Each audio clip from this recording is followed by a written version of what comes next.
At exactly 3:17 a.m., my phone went dark. No vibration, no shutdown sound. Just dead. Then the light beside my bed flickered once and turned off. I sat up, suddenly aware of how quiet everything felt. No air conditioner, no distant cars, no insects. I reached for my window and looked outside. The entire town was black, except for my house. That's when I remembered what they said about being the last person awake. The first death happened quietly. An old man named Harold, found in his recliner the next morning, TV still on, volume low, no injuries, no signs of fear. Doctors called it natural causes. Then a woman died 2 nights later, then a college student, then a night shift security guard. Different ages, different lives, different schedules. The only thing they shared was how peaceful they looked. No struggle, no panic, almost as if they'd simply stopped. It took weeks before anyone noticed. A woman named Claire worked in data analytics. She didn't believe in curses or ghosts, only numbers. She noticed every victim's phone showed last activity at 3:17 a.m. Sleep apps, text logs, streaming histories, all stopped at the exact same minute. She cross-checked power usage across town. Every night at 3:17 a.m., electricity dropped sharply, as if the town itself was going to sleep, all except one house. Once the pattern was shared, panic followed. People tried sleeping earlier. Sleeping pills sold out. Families slept in the same room, afraid to be alone. The town council shut off streetlights at night. Wi-Fi routers were unplugged. Cell towers briefly powered down. At 3:17 a.m., everything went dark. But there was always one exception. One light and one screen, one heartbeat refusing to rest. And by morning, that person was dead. People said it felt different before the deaths. Not fear, awareness, like someone standing just outside your door, not knocking, not entering, just waiting. Some victims were reported to whisper before dying. One nurse claimed a man said, "I think it knows I'm awake." No one laughed after that. I started watching the town at night, not because I was brave, but because I couldn't sleep anymore. I sat by my window every night watching lights turn off one by one. At 3:16, 3 houses still lit. At 3:17, only one. Every time, and every morning I checked the news. Every time they were gone. That's when I noticed something else. The last light never flickered randomly. It stayed on until it was noticed. One night I stayed awake on purpose. I unplugged everything except one lamp. At 3:16 a.m., my chest felt tight. At 3:17, silence swallowed the room. The lamp stayed on. Then I heard breathing. Not beside me, not behind me. Inside my head, slow, patient. Then a voice whispered, "You're the last one." I understood then. It wasn't killing people. It was waiting to be acknowledged. The moment someone realized they were alone. The moment they noticed it. They were chosen. Attention was the invitation. I'm still awake. So are you. And tonight, only one of us will be last. I'm not telling this story to scare you. I'm telling it because no one warned me what happens after you survive an encounter. People think the Bunny Man is just an urban legend, a story parents tell their kids, something teenagers joke about when they dare each other to drive under that bridge at night. That's what I thought too. Until the night I stopped there. And ever since then, I haven't been alone. I grew up hearing rumors about Bunny Man Bridge. They said a man escaped from a nearby asylum decades ago, that he murdered his family and disappeared into the woods wearing a rabbit costume he stole from a carnival. Others said there was no asylum, just a man who snapped one night and chose the costume to mock innocence itself. But everyone agreed on one thing. If you stop under the bridge after midnight, he notices you. And once he does, he doesn't let go. I didn't believe any of it. Legends don't follow rules. They don't show up on police reports. They don't dent car trunks. I was driving home from a late shift. It was just past midnight, the kind of night where the road feels unreal, too quiet, too empty. My GPS rerouted me off the highway and onto a narrow road I'd never taken before. Trees closed in on both sides. No streetlights, no houses. Then my phone lost signal. The radio crackled once, then went silent. That's when I saw the sign. A rusted metal post leaning slightly forward. Bunnyman Bridge. 1 mile. I laughed. I actually laughed out loud.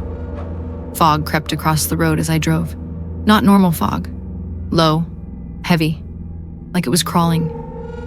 The bridge appeared suddenly. Concrete, old and stained dark underneath.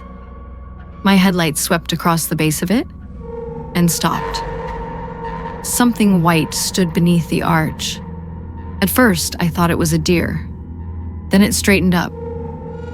He was tall, too tall, wearing a rabbit costume that looked like it had been buried and dug up again. The fur was yellowed and matted. One ear stood stiff and upright. The other was torn and hanging by threads. The eye holes were black. No movement.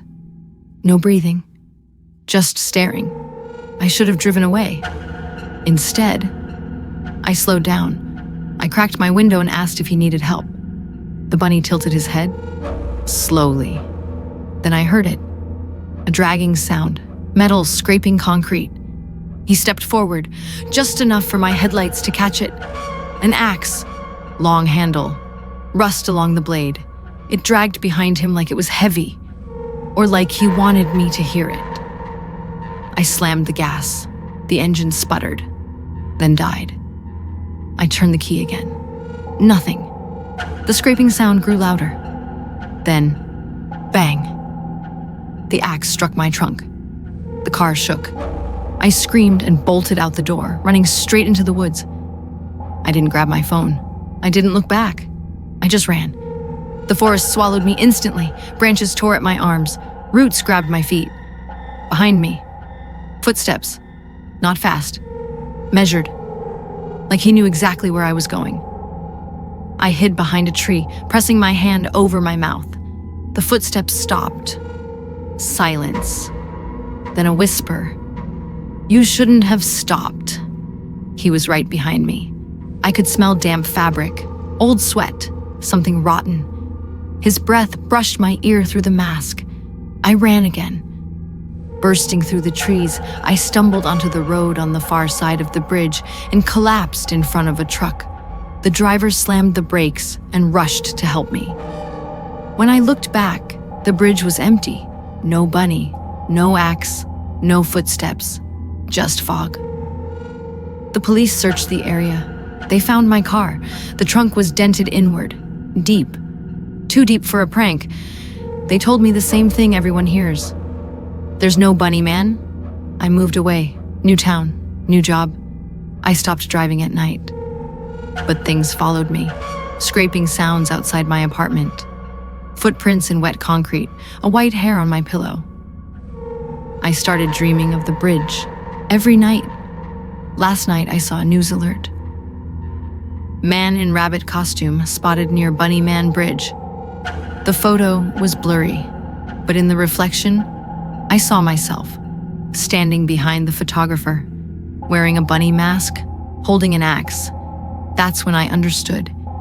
You don't escape the bunny man. You replace him.